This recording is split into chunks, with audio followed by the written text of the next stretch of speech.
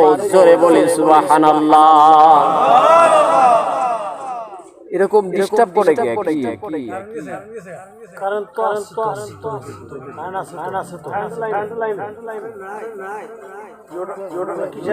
লা ইলাহা, জোরে লা ইলাহা, লা ইলাহা ইল্লাল্লাহ, লা ইলাহা ইল্লাল্লাহ, লা ইলাহা ইল্লাল্লাহ, লা ইলাহা আল্লাহ আল্লাহ আল্লাহ আল্লাহ আল্লাহ আল্লাহ আল্লাহ আল্লাহ আল্লাহ আল্লাহ আল্লাহ আল্লাহ। একটু বলেন সবাই, একটু জিকির করি। আল্লাহ আল্লাহ আল্লাহ আল্লাহ আল্লাহ আল্লাহ আল্লাহ আল্লাহ আল্লাহ আল্লাহ আল্লাহ আল্লাহ আল্লাহ। পেট্রোল আনাবো, পেট্রোল না না না না না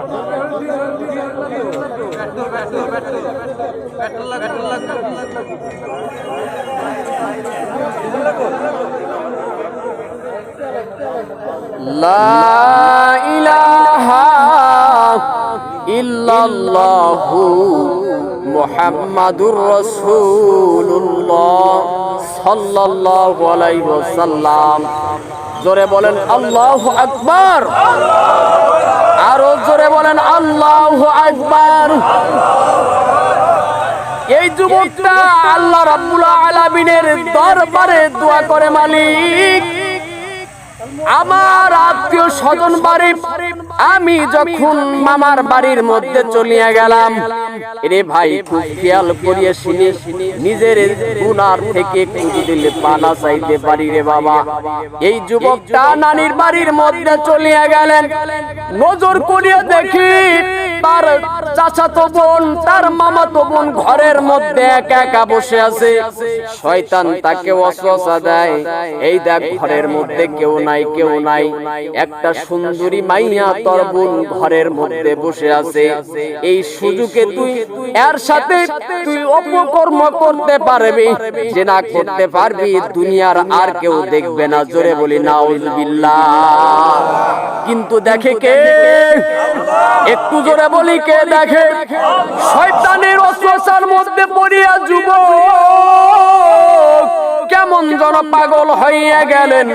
যুবকটা কেমন যেন থাবা দিয়া ওই তার মামাতো বোনকে জমিনের মধ্যে শয়া দিলেন, আর ডাক দিয়ে বলতেছেন সুযোগ কখনো পাই না, আজকে কাজে লাগাইবো, আজকে এই ঘরের মধ্যে কেউ নাই কেউ নাই, তোমার সাথে আমি আজকে মেলামেশা করবো। জোরে বলি নাউজুবিল্লাহ। যুবতী বোন চোখ দিয়ে পানি ছেড়ে ডাক দিয়ে বলতেছেন, ওরে ভাই আমি আল্লাহ রাব্বুল আলামিনকে ভয় করি, আমি আল্লাহ রাব্বুল আলামিনের বান্দি। ওই যুবকটা নজর করিয়া দেখতেছে বোন শুধু চোখ দিয়া ডুকরে ডুকরে কান্দে, আর ডাক দিয়ে বলতেছেন বোন তুমি কেন কান্দো? ডাক দিয়ে বলেন ভাই আমার জীবনের মধ্যে কোনো পুরুষের সামনে আমি যাই নাই। ওরে ভাই তুমি যে আমার উপরে বসে আছো, আমার সাথে জিনা করবা, দুনিয়ার কেউ না দেখলে আমার আল্লাহ রাব্বুল আলামিন কিন্তু ঠিকই দেখে। জোরে বলি ঠিক না বেঠি? যুবতী বোন ডাক দিয়ে বলতেছেন ভাই তুমি যদি আমাকে বিবাহ করতে চাও, আমার সাথে যদি সহবাস করতে চাও, ওরে ভাই আমি তোমাকে বলে দিই এরকম ভাবে না, আমি তোমাকে হক ভাবে পাইতে চাই রে ভাই, তারপরও আমার সাথে এরকম খারাপ ব্যবহার করবা না, কারণ দুনিয়ার মধ্যে আমি আল্লাহ রাব্বুল আলামিনের দরবারে আমি জবাব দিতে পারবো না।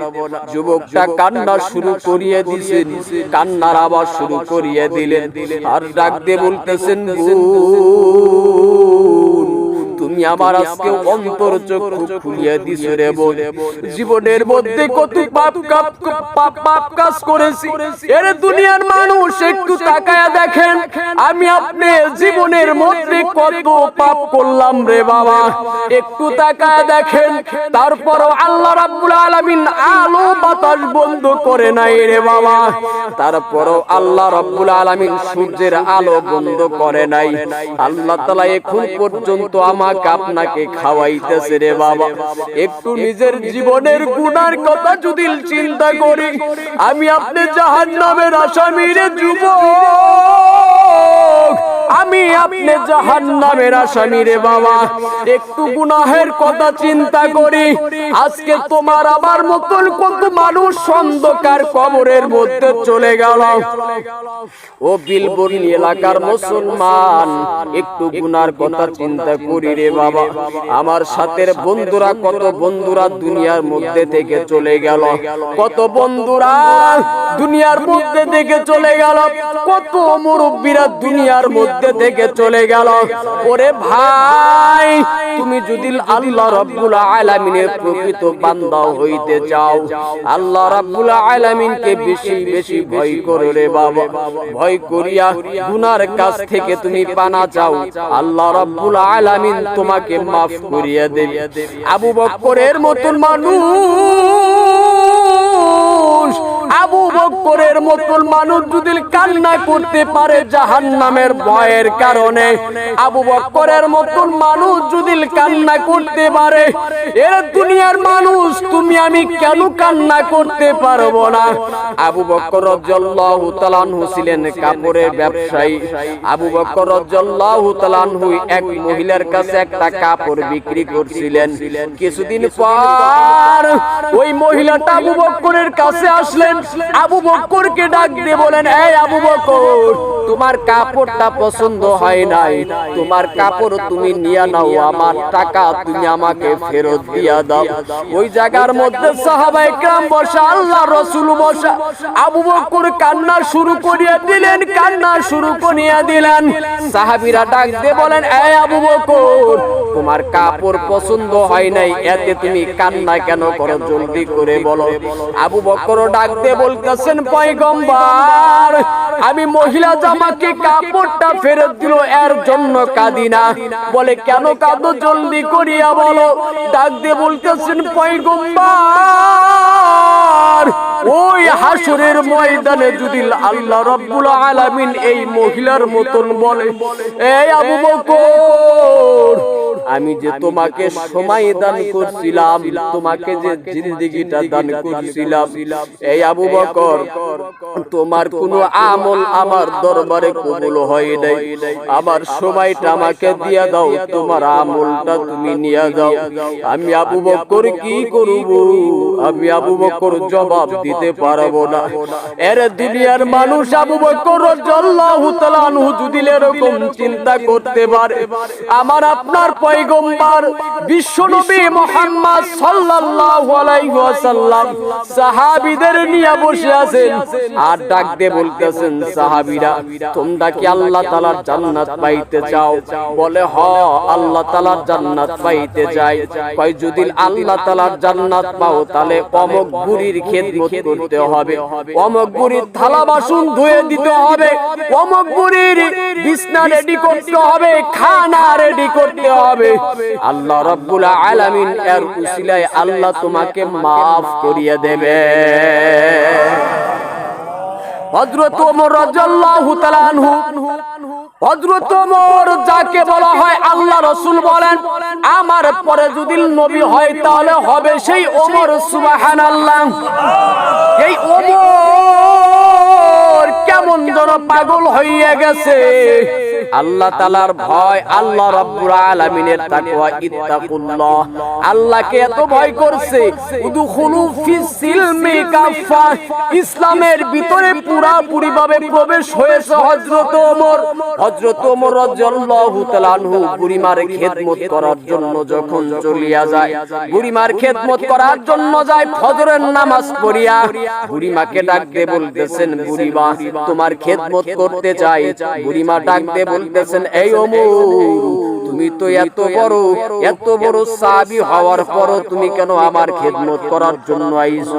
ওমর ডাক দিয়ে বলতেছেন, ও বুড়িমা, তোমার খেদমতের ধারা যদি আল্লাহ তাআলা আমাকে মাফ করিয়া দেয়। বুড়িমা ডাক দিয়ে বলতেছেন, ওমর, তুমি আসার আগে একজন ব্যক্তি খেদমত করে চলে গেছে। আল্লাহু আকবার। হযরত ওমর রাদিয়াল্লাহু তাআলা আনহু রাস্তা দিয়ে যায় আর চোখ দিয়ে পানি ছেড়ে ছেড়ে চলে যায়। এর মানুষ তারা জান্নাতে যাওয়ার প্রতিযোগিতা করেছেন, আজকে আমি আপনি জাহান্নামে যাওয়ার প্রতিযোগিতা করি রে ভাই। একটা মানুষ জান্নাতে যাওয়ার প্রতিযোগিতা যদি করো রে বাবা, আল্লাহ তাআলা তোমাকেও মাফ করবে, আমাকেও মাফ করিয়া দেবে। জাহান্নামে যাওয়ার প্রতিযোগিতা করিও না রে বাবা। ওরে দুনিয়ার মানুষ, হযরত ওমর রাদিয়াল্লাহু তাআলা আনহু বাড়ির মধ্যে চলিয়া গেলেন। ওমরের মনটা বেজার হইয়া গেছেন। বিবি ডাক দিয়ে বলতেছেন, আমার স্বামী, আপনার মনটা কেমন যেন বেজার, চোখ দিয়ে কেমন যেন পানি। ডাক দিয়ে কয়, বুড়িমার খেদমত করার জন্য গেলাম কিন্তু করতে পারি না। আমি ওমর কি আল্লাহ রাব্বুল আলামিনের দরবারে প্রিয় বান্দা হতে পারবো না? আমি ওমর কি আল্লাহ তাআলার দরবারে প্রিয় বান্দা হতে পারবো না? ওমর রাদিয়াল্লাহু তাআলা আনহু মনে মনে চিন্তা করলেন, আজকে আমি বুড়িমার খেদমত করার জন্য যাব, ফজরের আগে চলে বলি আল্লাহু আকবার। হযরত ওমর রাদিয়াল্লাহু তাআলা আনহু ওই খেদমত করার জন্য যখন যায়, বুড়িমা ডাক দিয়ে বলতেছেন, ওমর, তোমার আগে একজন খেদমত করে চলে গেছে। ওমর রাদিয়াল্লাহু তাআলা আনহু বাড়ির মধ্যে চলে গেলেন। ডাক দিয়ে বলতেছেন, বিবি, আজকেও খেদমত করতে পারি নাই, আমার কপালটা বড় খারাপ। আমি মনে হয় জাহান্নামের আগুন থেকে মুক্তি পাই নাই, আমি মনে হয় জাহান্নামের আগুনের মধ্যে ধরা পড়িয়া যাব। ওমরের মতো মানুষ মনে মনে চিন্তা করে, রব্বুল আলামিন, আজকে আমি তাহাজ্জুদের সময় যাব। রব্বুল আলামিন তাহাজ্জুদের সময়, ওই সময় আর কেউ তার খেদমত করতে পারবে না। আমি আগে আগে খেদমত করব, আমি ওই বুড়িমার খেদমত করিয়া জান্নাতের মধ্যে যাব। রাগ করেন আপনারা? হযরত ওমর রাদিয়াল্লাহু তাআলা আনহু চলিয়া গেলেন। বুড়িমাকে ডাক দিয়ে বলতেছেন, বুড়িমা, একটু যদি আমাকে সুযোগ দিতা, তোমার খেদমত করার জন্য 2টা দিন ফেল পড়ে গেলাম। ওরে বুড়িমা, আজকে আমি এত সকালে আইছি, ফজরের আগে আইছি, তাহাজ্জুদের সময় আইছি, একটাই কারণ, উদখুলু ফিস সিলমি কাফা, ইসলামের মধ্যে পুরোপুরি ভাবে প্রবেশ হওয়ার জন্য। এরে বুড়িমা, বলো তোমার কি খেদমত করতে হবে? বুড়িমা ডাক দিয়ে বলতেছেন, তুমি আসার আগে একজন ব্যক্তি খেদমত করে এই মাত্রই চলে গেল। আল্লাহু আকবার। ওমর রাদিয়াল্লাহু তাআলা আনহু বলেন, কোন পথ দিয়ে গেছে? ওমর রাদিয়াল্লাহু তাআলা আনহুকে বললেন, এই পথ দিয়ে গেছে। ওমর কান্না করতে করতে যায় আর আল্লাহকে ডাক দিয়ে কয়, ওরে মালিক, আমার থেকে তোমাকে ভয় আর কে করবে? ওই ব্যক্তিকে যদি একটু দেখতে পারতাম রে মালিক, আমার জীবনটা ধন্য হইয়া যাইত। নজর করিয়া দেখে রাস্তার ভিতরে একটা মানুষ আস্তে আস্তে যায়, ঘোমটাটা মাথার ভিতরে দেওয়া, চেহারাটা ঢাকা। হযরত ওমর রাদিয়াল্লাহু তাআলা আনহু সামনে দাঁড়ায় গেলেন, 2টা হাত এরকম ভাবে দাঁড়া, ডাক দিয়ে বলতেছেন, ভাইজান, আমি আপনার কাছে একটা কথা বলতে চাই। আপনার জন্য আমি 3টা দিন আমি খেদমত করতে পারি না, আপনি আমার আসার আগে খেদমতটা করে চলে যান। আল্লাহ রাব্বুল আলামিনের দরবারে কি জবাব দেব? ওরে ভাই, একটু যদি আপনার চেহারাটা দেখাইতেন, আল্লাহ রাব্বুল আলামিনের দরবারে বলতাম, মালিক, খেদমত করতে পারি নাই, কিন্তু তোমার একজন আশিকের চেহারা দেখছি রে মালিক, এর উসিলায় মাফ করিয়া দিও। হযরত ওমর রাদিয়াল্লাহু তাআলা আনহু ডাক দিয়ে বলতেছেন, ভাই, একটু আপনার চেহারাটা দেখা দেন। হযরত ওমর রাদিয়াল্লাহু তাআলা আনহু সামনে দাঁড়ায় গেলেন। যখন চেহারাটা ঘুরবে নজর করিয়া দেখি এই দুনিয়ার অন্য কোন মানুষ নয়, হযরতে আবু বকর সিদ্দিক রাদিয়াল্লাহু তাআলা আনহু। বয়স্ক মানুষ, বৃদ্ধ মানুষ হযরতে আবু বকর। আবু বকর চোখ দিয়ে পানি ছেড়ে ডাক দিয়ে বলতেছেন, এই ওমর, আমি আল্লাহ রাব্বুল আলামিনের দরবারে প্রিয় বান্দা হইতে চাই, আমি আল্লাহ তাআলার দরবারে প্রিয় বান্দা হইতে চাই। হযরত ওমর ডাক দিয়ে বলতেছেন, আবু বকর, আপনি তো বৃদ্ধ হইয়া গেছেন, আপনি তো বুড়া মানুষ, আপনি কেন এত কষ্ট করিয়া করিয়া গভীর রাতে আর খেদমত করার জন্য আসেন? আবু বকর চোখে পানি ছেড়ে দিয়ে ডাক দিয়ে বলতেছেন, ওমর রে, আমিও তো চাই আল্লাহ রাব্বুল আলামিনের কাছে আমি আবু বকর প্রিয় হই। কারণ আবু বকর রাদিয়াল্লাহু তাআলা আনহু বলেন, ওমর, আল্লাহ যদি বেজার হইয়া বলে নাই আবু বকর তোমাকে পছন্দ হয় নাই, আমি আবু বকর জবাব দিতে পারবো না। এই ওমর, বুড়ির খেদমত করার কারণে যদি আল্লাহ তাআলা মাফ করিয়ে দেয় আমি অত্যন্ত খুশি হব। আল্লাহু আকবার। হযরত ওমর রাদিয়াল্লাহু তাআলা আনহু আরো দেখেন আবু বকরের পায়ের মধ্যে কোনো জুতা নাই, জুতা নাই। আবু বকরের পা মোবারক খুলিয়ে গেছে, আবু বকরের পা মোবারক খুলিয়ে গেছে। আবু বকরের পা দিয়া রক্ত জড়ায়া জড়ায়া পড়ে। হযরত ওমর ডাক দিয়ে বলতেছেন, আবু বকর, আপনার পায়ের মধ্যে জুতা নাই, আপনি এত কষ্ট করেন ইসলামের জন্য, আপনার পায়ের মধ্যে জুতা নেই। আবু বকরকে ডাক দিয়ে বলেন, রে বন্ধু আবু বকর, আপনার জন্য আমরা জুতার ব্যবস্থা করিয়া দেব, আপনার টেনশন নিয়ে না। আবু বকর ডাক দিয়ে বলতেছেন, ওমর, তোমারও যেমন জুতা আছে আমারও তেমন জুতা আছে। ওরে ভাই আবু বকর, তাহলে কেন পরো নাই? আবু বকর ডাক দিয়ে বলতেছেন, ওমর, কেমনে পরবো? গভীর রাতে পরিবার খেদমত করার জন্য আসি। ওমর, আমার জুতার আওয়াজে যদি কোনো মুসলমানের ঘুম ভেঙে যায় আমি আল্লাহ রাব্বুল আলামিনের দরবারে জবাব দিতে পারবো না। জোরে বলি আল্লাহু আকবার। আর কোন মানুষ যদি আল্লাহ তাআলার দরবারে নালিশ করে আবু বকরের কারণ আমরা ঘুমাইতে পারি না। এ ওমর, তোমার মতো আমার জুতা আছে রে ওমর, কিন্তু আল্লাহ রাব্বুল আলামিনের ভয়,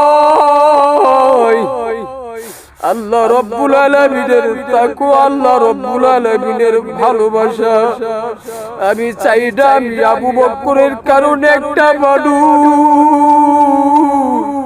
ঘুম ডিস্টার্ব হইয়া আল্লাহ রাব্বুল আলামিনের দরবারে নালিশ করু। এর ওমর, আমি চাই আল্লাহ রাব্বুল আলামিনের দরবারে প্রিয় বান্দা হইয়া যায়। ওরে বৃদ্ধ বাবা, যে যুবক,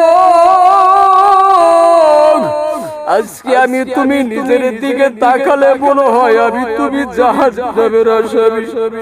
আল্লাহ রাব্বুল আলামিনের সামনে কোন আমল নিয়ে দাঁড়াবো, কি নিয়ে দাঁড়াবো? বাবা, আমি আব্দুল্লাহ মাঝে মধ্যে বয়ান শেষ করিয়া বালিশের সাথে মাথা লাগাইয়া খোদার কসম আল্লাহ রাব্বুল আলামিনকে সাক্ষী রেখে বলছি, রে বাবা, খোদার কসম যদি মিথ্যা বলে থাকি আল্লাহ রাব্বুল আলামিন যেন গজব নাজিল করে। আমি আব্দুল্লাহ বয়ান থেকে বালিশের কাছে যখন মাথাটা লাগাই মনে মনে চিন্তা করি, এরে আব্দুল্লাহ, তোর মতন খারাপ মানুষ দুনিয়ার মধ্যে কেউ নাই। তারপরও দেখ, তোর এত সম্মান, তোর বয়ান শোনার জন্য মানুষ পাগল, তুই এত খারাপ মানুষ, তোর পিছনে মানুষ নামাজ পড়ে, কত শিল্পপতিরা নামাজ পড়ে। ওরে ভাই, আমি তো একটা গুনাহগার আসামি, আল্লাহ রাব্বুল আলামিনের দরবারে আমি আব্দুল্লাহ জবাব দিতে পারবো না রে বাবা। ওরে দুনিয়ার মানুষ, তুমিও জবাব দিতে পারবা না। কত মানুষকে নিজের হাতে কবরের মধ্যে রাখলাম রে বাবা, কত মানুষকে দুই হাত দিয়ে কবরের মধ্যে রাখলাম। আর ওই সময় মনে মনে চিন্তা হয় রে মানুষ,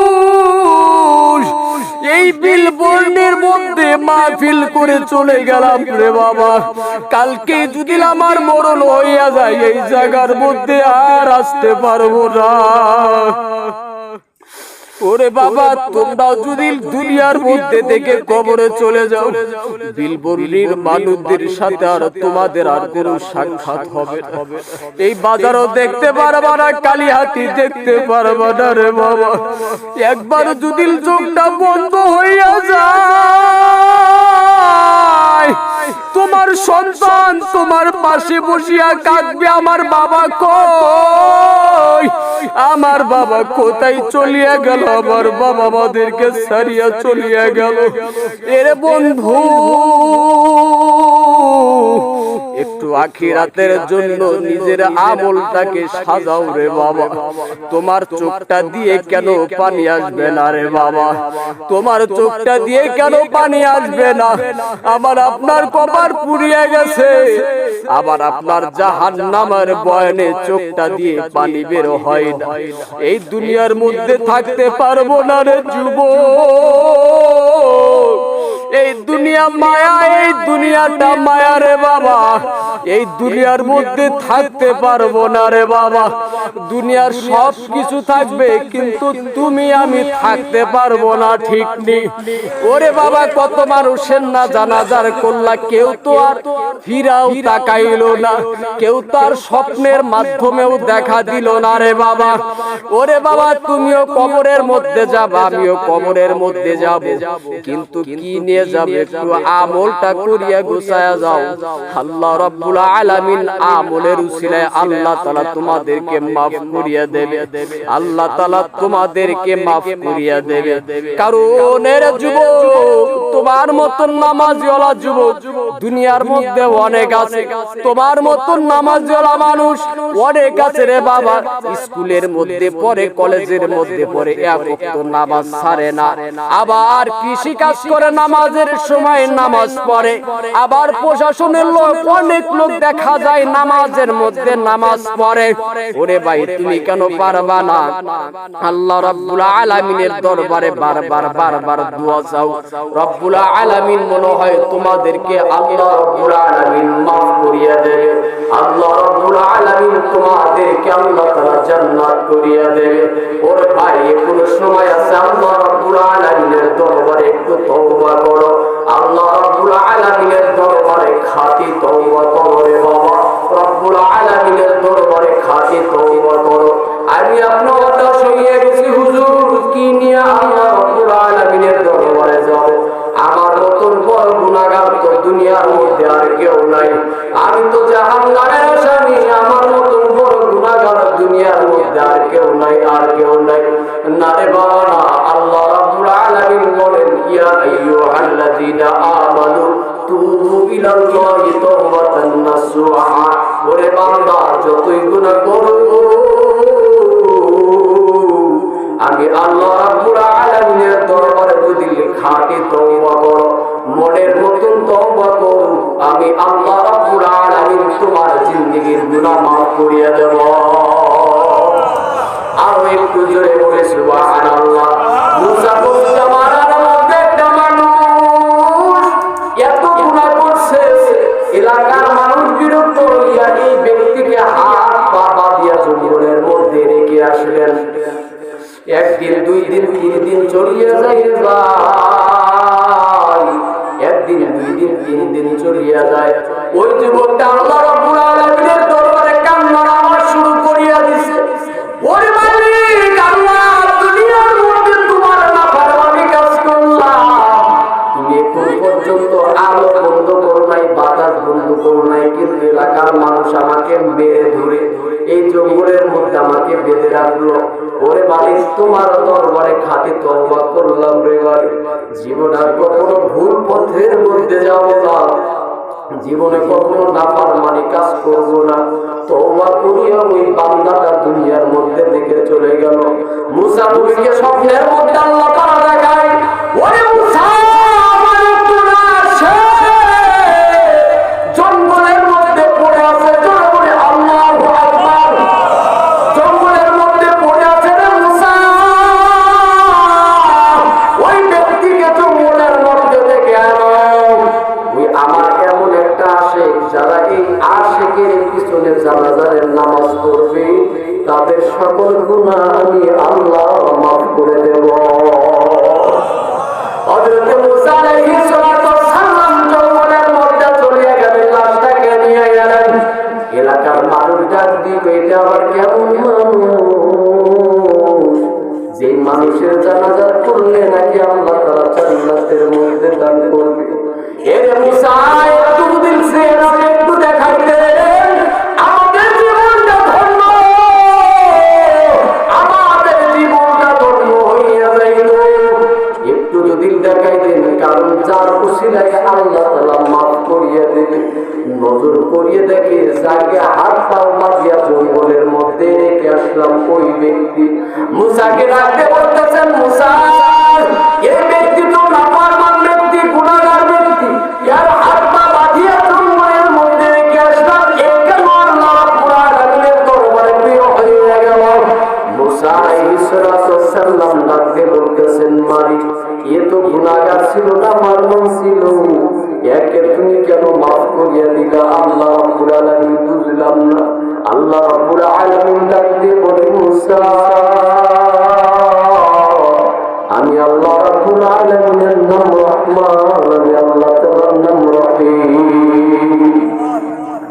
এ মুসা এই বান্দা যখন আমি আল্লাহ রাব্বুল আলামিনের দরবারে খাঁটি তওবা করছে, আমি আল্লাহ রাব্বুল আলামিন খুশি হইয়া তার জিন্দেগীর সমস্ত গুনাহ আমি আল্লাহ মাফ করিয়া দিছি।